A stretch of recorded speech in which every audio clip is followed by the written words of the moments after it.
dia yang bekerja di dalamnya, baik itu pekerja atau manajemen, itu memang harus bersatu supaya apa? Supaya kerja ini memang menjadi bagian kerja yang layak. Dia punya dapat kerja yang layak dan juga termasuk nanti kerja-kerja yang layak dan tidak mengganggu ekosistem.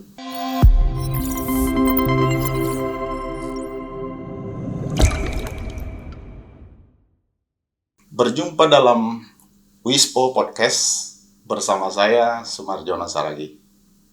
Wispo adalah inisiatif dan gerakan untuk sawit berkelanjutan melalui kerja layak. Hari ini kita akan bicara tentang kerja layak dari seorang yang sangat mengerti tentang hal ini, dari sebuah organisasi penting dalam ketenagakerjaan atau perburuhan. Kita sambut Bang Abdul Hakim. Terima kasih Bang Abdul Hakim. Sama-sama Bang Johan. Bang Abdul saya panggil. Baik Bang. Alhamdulillah, makasih juga udah diundang. Ya, terima kasih Bang, sama-sama. Kita akan bicara tentang kerja layak. Tapi sebelum itu, Abang ini kan seorang yang bidangin perburuhan dalam sebuah organisasi perburuhan, International Labour Organization atau ILO. Orang kerap salah paham bahkan tidak mengerti. Apa sih itu Bang? Ya, ini pertanyaan yang sering dilontarkan sih Bang. Pertama, apakah ILO itu organisasi buruh? Siapa saja anggotanya dan sebagainya? Nah, saya mau cerita bahwa bukan. ILO itu organisasi perburuhan internasional. Makanya pakai labor, bukan workers. Nah, gitu. Jadi organisasi perburuhan internasional. Dan itu anggotanya Bang, anggotanya nggak cuma organisasi buruh seperti yang banyak orang pikir. Yang anggotanya KSPSI, KSPI atau buruh India, buruh Guatemala, buruh Kolombia gitu, enggak. Anggotanya itu adalah tripartit, pemerintah, serikat pekerja, serikat buruh, serta pengusaha. Nah, tiga inilah yang sebenarnya adalah anggota ataupun pihak yang banyak terlibat dan benar-benar memiliki fungsi dan kekuatan dalam isu perburuhan. Buat apa? Buat menghasilkan atau mencapai kerja-kerja layak yang tadi Abang bilang. Jadi gimana? Yang mereka bertiga yang menentukan produknya. Produk ILO ada tiga. Ada yang pertama adalah konvensi. Yang kedua itu ratifikasi, yang ketiga kadang-kadang adalah protokol. Protokol itu cara-caranya itu. Dan itu yang menentukan adalah ILC, Konferensi Perburuhan Internasional. Dan itu tripartit. Konferensi Perburuhan Internasional itu kalau kayak di kita itu kayak zaman dulu ya, zaman itu adalah MPR. Jadi kumpulan dari banyak pihak, dari banyak partai dan utusan daerah kumpul dan kemudian menentukan keputusan apa yang paling tepat. Dan itu yang kemudian menghasilkan. Jadi sekali lagi ILO bukan organisasi buruh. Itu penting. Apalagi serikat buruh. Jadi keanggotaannya itu adalah negara kan gitu. Tapi negara itu diwakili oleh tiga tadi. Negara itu diwakili tiga itu. Pemerintah, serikat pekerja, serikat buruh, dan organisasi pengusaha. Dan ini adalah organisasi resmi di bawah PBB. Iya. Bahkan lebih dulu berdiri sebelum PBB berdiri. Begitulah Bang. Karena ILO itu berdiri sejak tahun 1919. Sejak zaman Liga Bangsa-Bangsa itu. Nah, baru melalui Traktat Perjanjian Versailles itu. Nah, baru kemudian masuk ke UN setelah tahun 45. Seperti itu. Baru gabung. Tapi pada dasarnya ILO cukup khas nih. Karena anggotanya bukan pemerintah. Tripartit tadi. Kalau sementara ada misalnya negara yang organisasi yang juga melandaskan diri pada keanggotaan, tapi kebanyakan anggotanya adalah pemerintah doang. Intinya keanggotaan itu adalah negara. Dan sekarang udah berapa negara sih Pak? 187 negara. Hampir semua negara di dunia. Dan Indonesia resmi menjadi anggota ILO. Iya, sudah lama itu.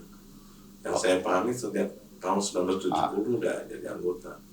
Ya, ini memang penting diketahui oleh publik bahwa supaya tidak salah paham terhadap berbagai kegiatan atau promosi atau inisiatif yang dilakukan oleh ILO di Indonesia. Ya. Di Indonesia menjadi salah satu negara di mana ada country representative, Country office, dan betul. abang di Dan sana saya ada di berkarya sebagai sekarang ini program officer Betul, Bang. dengan berbagai keahlian tadi yang memang sangat relevan juga dengan industri sawit. Ya. Ada tentang pekerja anak, K3 dan pekerja muda tadi ya Bang. Iya, Bang. Pertanyaannya, ILO tadi abang sebutkan organisasi tripartit. Ya. Tapi sejak saya mengenal ILO dan abang ya beberapa tahun yang lalu, secara institusi saya mengenal ILO itu sejak 2016. Ya. Bertemu dengan berbagai diskusi, salah satunya tentang studi ILO tahun 2015 bahwa ada pekerjaan rumah yang harus diselesaikan Betul. oleh para pihak gitu. Betul. Pertanyaannya, kenapa ILO melihat Indonesia dan melihat sawit gitu, bahkan sejak 2015? Wah, itu argumennya banyak, Bang. Yang pertama ya, abang tahu kan jumlah pekerja sawit Ya, di Indonesia betul. itu. Abang pernah bilang pada saya 16 Ya, juta. betul. Ada yang bilang, beberapa teman bilang enggak di atas itu. Ya, Katakan kita pedoman saja tapi katakan 16. 16 juta. Nah itu satu, itu berapa orang yang ikut ataupun harus menghidupkan dirinya, gagasannya, pikirannya itu dari sawit. Oke. Satu. Yang kedua, hampir semua provinsi kita kan memang ada sawitnya. Menurut catatan ada 26 provinsi, 160 kabupaten, Bang. Betul, ya artinya hampir semua dari 26 per 38. Ya. Ada perkebunan yang sudah lebih dari 50%. Ya. Itu artinya adalah bahwa Indonesia itu sangat dekat dengan isu sawit. Yang ketiga, ternyata sawit itu atau secara umum dan secara umum perkebunan, tapi secara khusus sawit itu punya tantangan yang besar. Salah satunya adalah soal bahwa dia kerja hidden, yang tersembunyi Di remote area. di remote area dan hidden juga. Kan ada hidden artinya seringkali juga di dalam kebun itu ada bagian-bagian yang nggak terlihat sama sekali oleh banyak orang. Karena di alam terbuka ya. Artinya dalam konteks K3, dalam konteks keselamatan kesehatan kerja itu salah satu atau salah satu sektor atau pekerjaan yang harus dilihat betul.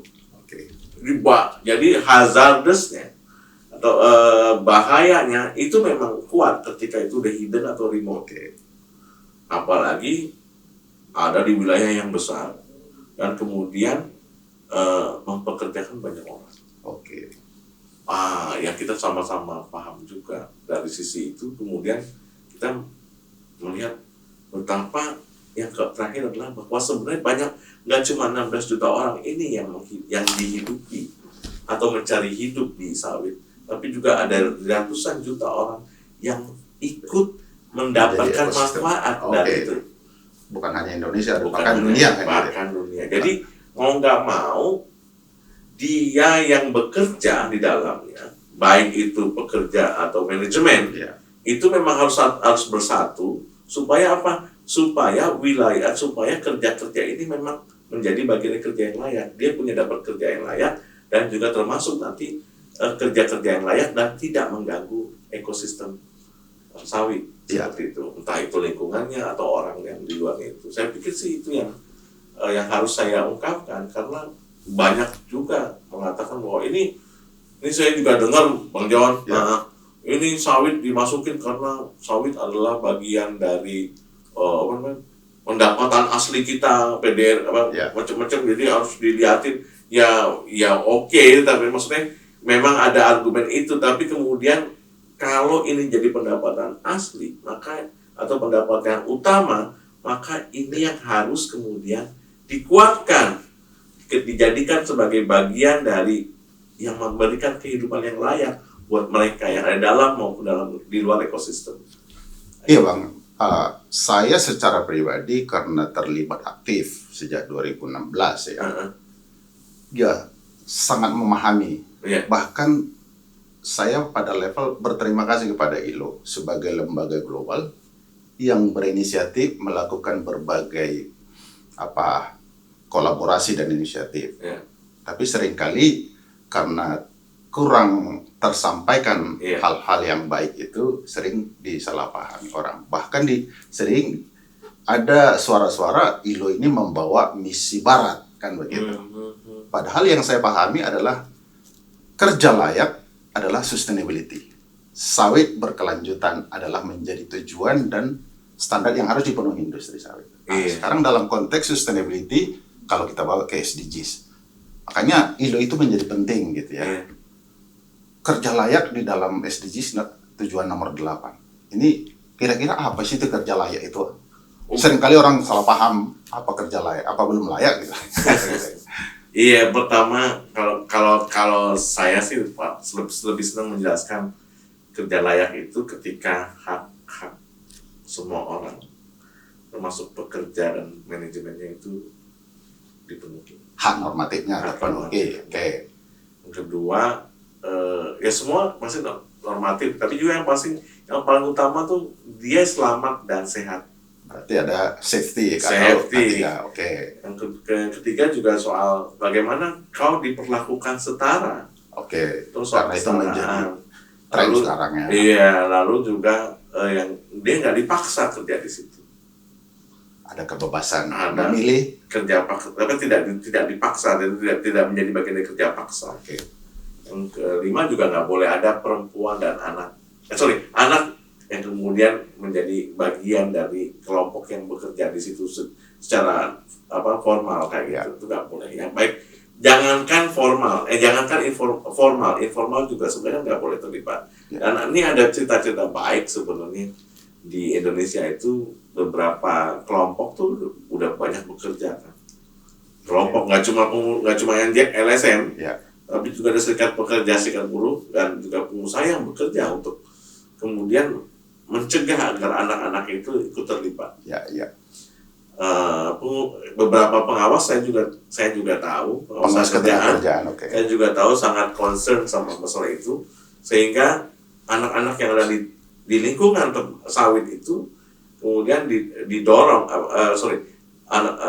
Ada perusahaan yang di dalamnya ada anak yang anak dari keluarga pekerja, dan kemudian si pengawas mendorong agar perusahaannya itu menyediakan banyak hal untuk anak.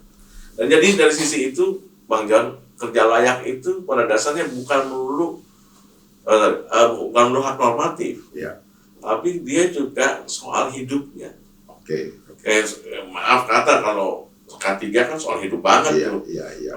Kalau kau dipatok ular lu nggak hidup banget. Dalam bekerja harus ada alat pelindung. Alat pelindung adalah bagian terakhir yang kita sama-sama tahu, tapi kesadaran bahwa itu ada risiko kerja di situ dan risikonya cukup tinggi, maka itu yang harus dipahami betul sebagai bagian dari upaya kita untuk menjaga sawit berkelanjutan. Nah itu saya boleh tanya terusin ya. Kayaknya seneng saya kalau soal ditantang kayak gini dia jadi harus cerita Bang John. Kan Bang John dari GAPKI, lalu juga ada teman-teman dari Jabusi. Itu bergabung, mereka Jabusi dan GAPKI itu bergabung untuk menceritakan betul, untuk memikirkan betul situasi yang mampu menumbuhkan kerja layak itu juga bagian penting untuk menumbuhkan ekosistem. Mungkin sebelum kita bicara Jabusi jaga sawitan, saya mau sedikit tentang kerja layak tadi. Indonesia itu kan memiliki sawit atau profil sawit Indonesia itu kan perusahaan dan petani gitu. Perusahaan dengan berbagai macam sustainability standard atau sertifikasi, menurut saya sudah bahkan lebih dari normatif gitu ya. Yang menjadi tantangan bagaimana ini praktek baik ini dipromosikan kepada para pelaku pekebun yang lain yang masih sedang proses perbaikan. Itu menjadi tantangan. Seperti Abang bilang tadi, pekerja anak, pekerja perempuan, secara normatif hukum kita melarang pekerja anak, itu jelas gitu. Tapi ketika para petani membawa anaknya, itu tidak dalam konteks pekerja anak, bisa edukasi, Ada yang bisa, kayak gitu. ya itu yang harus terus-menerus kita suarakan, dan kita harus pastikan memang yang bilang tadi, praktek baik melalui seperti daycare, itu juga kita perkenalkan kepada ekosistem. Itu barangkali tambahannya. Iya, soal pendidikan dan lain sebagainya juga menjadi penting, dan itu nggak sedikit juga sih teman-teman. Saya sih ngeliat ya, nggak sedikit juga teman-teman yang punya inisiatif, punya kerja, dan ada hasil di kebun sawit itu, hingga sejumlah anak mampu tercegah dari bahaya, sejumlah pekerja mampu meningkatkan pengetahuan mereka tentang banyak hal, termasuk K3, dan ujung-ujungnya juga produktivitas mereka. Ya itu pasti, Ya, itu pasti. Dan jadi dari sisi itu sih, itu yang menarik sebenarnya. Ada banyak Bang, tapi kan persoalannya kan bukan soal persoalannya ya, gimana caranya ini direplikasi. Iya. Dan diimplementasikan oleh semua pelaku kebun dengan variasi-variasi tadi kan. Benar. Gitu. Itu yang saya ngelihat bahwa itu tantangan utamanya. Jadi apa dong yang dilakukan ILO untuk semuanya pekerjaan rumah tadi selama ini gitu? Abang tahu sejak tahun sebenarnya Bang, isu pekerja sawit, isu kelapa sawit itu dimulai oleh ILO lewat isu child labor. Oke. Jadi ya tahun 2008 itu tahun 2004 itu ada proyek namanya proyek Time Bound Program. Time Bound Program itu sektor kebun waktu itu belum masuk. Belum menjadi bagian dari masuk sektor yang dikerjakan, tapi informasinya sudah mulai kita dalami. Tahun 2008 keterlibatan anak di sawit dan di karet waktu itu kelihatan tuh ada praktek-praktek itu. Kita masuk di situ. Dan ya masuknya juga bukan langsung ke wilayah ini nggak boleh gitu. Itu nggak bakal diterima itu mah pasti. Tapi ILO kerjasama dengan tripartit plus LSM atau NGO atau CSO, termasuk pemerintah tentunya. Termasuk pemerintah tripartit kan. Nah itu bilang lewat K3 acara-acaranya dan lewat pendidikan. Memang saya tertarik dengan istilah yang digunakan oleh ILO itu defisit gitu ya. Kerugian. Bukan defisit pekerjaan layak. Bahwa ada standar tapi masih ada yang perlu diupayakan. Iya, betul. Itu istilah yang bagus menurut saya, dan itu dalam menyelesaikan atau membantu defisit ini tertutupi kira-kira apa saja sih? Saya tahu banyak, tapi dalam konteks kerja layak dengan ILO, bahkan dengan serikat buruh gitu. Nah, mungkin bisa Bang cerita. Pemerintah pasti ada di dalamnya tentunya. Pasti. Kalau untuk mengecil defisit. Ya kan defisit tadi salah satunya bagaimana supaya perempuan terlindungi, bekerja dengan aman, bebas dari ketidaksetaraan kan. Promosi ada salah satu defisit itu yang kayak gini nih Bang, Abang cerita pada banyak masyarakat gitu ya. Lebih banyak masyarakat lebih luas nih. Mudah-mudahan lebih banyak yang mendengarkan ini. Itu bagian dari upaya itu. Jadi kampanye seperti ini penguatan. Ini adalah bagaimana mengurangi defisit tadi. Yang kedua adalah isu tentang sawit dan semua problemnya, semua tantangannya itu juga menjadi bagian dari pendidikan. Dan terus menerus tentu saja. Saya beberapa kali itu juga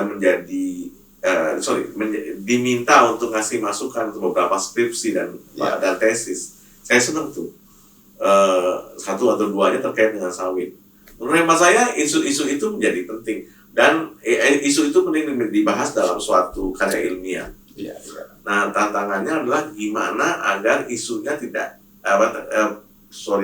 tapi sudut pandangnya bukan cuma soal kekerasan atau kerugian, tapi juga soal good practice. Nah, itu yang sebenarnya perlu untuk dimunculkan. good practice seperti semacam ini, seperti Japusi dan Gapki misalnya gitu, yang sudah melakukan banyak hal, itu perlu untuk diuraikan ataupun disebarluaskan pada banyak orang. Abang sebutkan tadi Japusi, barangkali ini kan sebuah kosa atau sorry, saya belum jelasin nih. Maksud saya gini, nanti sambil abang jelasin bahwa defisit tadi kan tidak cukup dikerjakan oleh pihak tertentu kan gitu ya. Saya harus cerita. Perlu multi pihak gitu ya. Betul. Apa yang agak menonjol dalam kolaborasi ini? Mungkin salah satu yang itu tadi Japusi dan Jaga Sawitan, mungkin abang bisa cerita. Ada Japusi atau jaringan pekerja dan buruh sawit Indonesia. Jadi serikat buruh berjejaring. Iya betul. Ada sejumlah federasi di situ dan mereka ada yang punya anggota langsung di sawit ya. Lalu ada Gapki, ada gabungan pengusaha kelapa sawit. Nah, memang sekali lagi dari awal kan kita sepakat tuh, defisit itu nggak bisa hanya dilakoni atau diatasi oleh satu pihak. Tidak ada kalau dulu kita perlu saya maunya tidak ada satu isu pun di dalam dunia perburuan itu yang bisa ditangani oleh yang ditangani oleh hanya satu pihak tertentu. Nggak ada. Karenanya kemudian ILO memperkenalkan tripartit. Bahkan bipartit kalau yang kuat kalau sudah aturannya sudah kuat, lalu di lapangan mereka berdua sudah kuat, maka itu yang terjadi. Kayak Jaga Sawitan itu kan bipartit. Ya, Jaga Sawitan itu jaringan ketenagakerjaan untuk sawit berkelanjutan. Iya. Di situ ada serikat buruh. Ada Japusi dan Gapki. Dalam wadah Japusi kan. Betul. Kemudian ada pengusaha Gapki. Betul. Nah, ini bipartit memang. Bipartit. Artinya adalah sekali lagi ini membuktikan bahwa defisit atau celah, atau kalau paling gampangnya blind spot ya. Saya menggunakan istilah itu dari defisit. Defisit atau blind spot ini yang sebenarnya nggak mungkin cuma oleh satu. Diatasi oleh satu. Makanya didorong multi pihak. Harus multi pihak. Dan itu contoh yang menarik kalau di ILO dalam isu kelapa sawit, Jaga Sawitan ini adalah salah satu contoh untuk mengatakan bahwa ini jaringan pengusaha dan buruh ini adalah contoh untuk mengupayakan untuk menjelaskan bahwa bipartit itu punya peran yang kuat dan punya kekuatan yang besar untuk menciptakan atau menyumbang pada pekerjaan yang layak tadi. Jadi dua aktor utama yang secara langsung berhubungan, pemberi kerja dan pekerja. Itu yang menurut hemat saya. Kalau ini bisa duduk bersama sebagai mitra yang produktif, yang terbuka, tentu ada banyak hal yang bisa diatasi. Iya benar. Itu kalau diikuti sama katakanlah hampir semua perusahaan yang kelapa sawit gitu baik yang di utama maupun yang vendor-vendornya atau supply chain-nya. Itu saya pikir akan lebih memudahkan. Pertanyaannya Bang, sekarang bipartit itu kan sesuatu yang normatif, yang seharusnya bagian dari proses bisnis karena itu diatur oleh ketentuan aturan gitu. Betul. Kenapa kok menjadi istimewa sih bipartitnya Gapki dengan Japusi gitu? Iya, pertama ini unik ya. Uniknya di mana gitu? Uniknya adalah ini lahir dari kedua pihak. Pekerja atau organisasi buruh? Dari dalam, dari bawah. Dari industri. Dari dua-duanya nih. Dari industri yang satu si pekerja ingin gabung, bikin. Lalu sudah bikin Japusi, pengusaha kan sudah duluan nih. Gapki kan sudah lebih dulu daripada Japusi. Lalu pekerja juga bikin. Dan kemudian juga bikin namanya Japusi. Nah, inisiatif atau prakarsa untuk bergabung itu adalah unik. Itu memecahkan kebuntuan, tapi kalau bahasa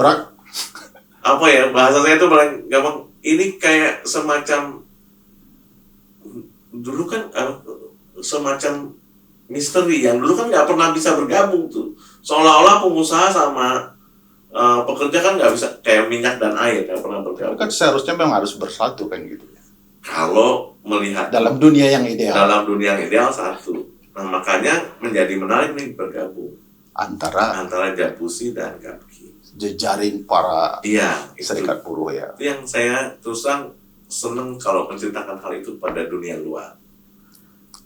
Ada, ini nggak bohong bahwa ada pengusaha, gabungan kelompok pengusaha sama jaringan pekerja ini ada gabung, ini nggak bohong. Dari sebuah industri yang besar. Dari sebuah industri yang unik, yang susah, tapi juga yang susah ya, Dan besar, Pak. dan besar, dan mempekerjakan Ada di jutaan orang. remote area, Ada remote area. banyak informal worker-nya. Iya, dan banyak budaya yang sebenarnya Ya, masih masih harus kita dorong rame-rame perbaikannya kayak gitu. Artinya apa? Ada keinginan itu kemudian adalah unik, adalah khas, Ya. khas dari Indonesia akhirnya. Benar bahwa yang namanya gotong royong itu ada, itu yang membuat kita mau mengatakan gotong royong itu tetap ada loh. Cuma beda dalam dunia ketenagakerjaan gotong royong ada. Ini buktinya. Ya. Karena selama ini kan kita kan gotong royong jadi jargon, cuma semacam kerja bakti di lapangan dan apa dan yang tadi Bang, kalau gotong royong selama ini di yang kita dengar adalah kerja bakti selesai. Ini kan berkelanjutan. Yang menariknya Bang, ini setelah kita bentuk lembaga itu satu hal kan gitu kan, bahwa bisa duduk bersama jejaring serikat buruh dalam Japusi dengan Gapki membuat satu platform kan satu hal gitu. Tapi kedepannya bagaimana gitu? Mengenai masalah, ya benar. Dan gitu. Kemudian saya sih mau mendorong Jaga Sawitan untuk sama-sama menilai itu seberapa efektif Jaga Sawitan itu. Artinya dari dua pihak ya.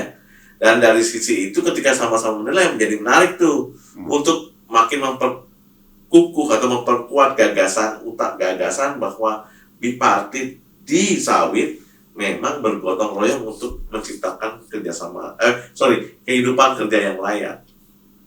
Apakah karena itu makanya ILO sangat bersemangat melakukan inisiatif lanjutan gitu? Iya, memang harus begitu, Pak. Saya dengar sekarang ada proyek baru untuk 3+4 tahun ke depan. Betul. Namanya social compliance. Betul, Pak. Kayak gitu. Dan pilot projectnya di sawit Indonesia itu kenapa, Bang? Ya, bahwa tadi saya bilang Jaga Sawitan itu adalah salah satu model faktor pendorong. Jadi ketika ada orang, maaf ya, entah itu pengusaha atau pekerja yang bilang bahwa buat apa sih kayak gini? Enggak. Itu pertanyaan yang nggak perlu dimunculkan. Karena ini yang mau kita tuju adalah bagaimana agar kerja yang layak tercipta di sawit. Seperti tercipta di sejumlah sektor lainnya. Mungkin tidak sempurna, tapi ke arah itu sudah ada. Dan Jaga Sawitan adalah, kalau pakai gaya direktur saya yang dulu, Bung Michiko bilang apa? Milestone, historical milestone. Jaga Sawitan ini. Jaga Sawitan satu. Tapi dan juga kalau saya sih mengatakan bahwa Jaga Sawitan ini itu bisa menjadi milestone yang membuktikan pada dunia bahwa di isu perkebunan, di isu yang susah bisa dan sudah dibuktikan. Sejak untuk dunia, tapi yang untuk Indonesia, yang untuk isu lain itu mengatakan bahwa kosakata atau diksi gotong royong itu tidak hanya pada kerja bakti, tapi juga pada hidup yang berkelanjutan. Saya pikir itu. Bang, kita sudah di penghujung acara, waktu terbatas, tapi ada banyak hal yang masih bisa kita bahas. Baik, ada jilid 2 nggak apa-apa? Yang pastinya saya makin bersemangat dalam membuat inisiatif dan gerakan ini, Worker Initiative for Sustainable Palm Oil. Oleh karena itu, saya berharap Abang menjadi bagian dari gerakan ini. Siap, Bang. Sebagai simbol bahwa kita dalam satu gerakan yang sama, mohon berkenan menerima simbolnya. Sebuah kaos yang dengan tulisan Worker Initiative for Sustainable Palm Oil. Terima kasih Bang John. Terima kasih, ini penting banget juga buat saya. Ini bagian dari advokasi juga terhadap itu. Terima kasih Bang. Bang Abdul. Makasih Bang John. Sampai jumpa. Demikian podcast kita hari ini.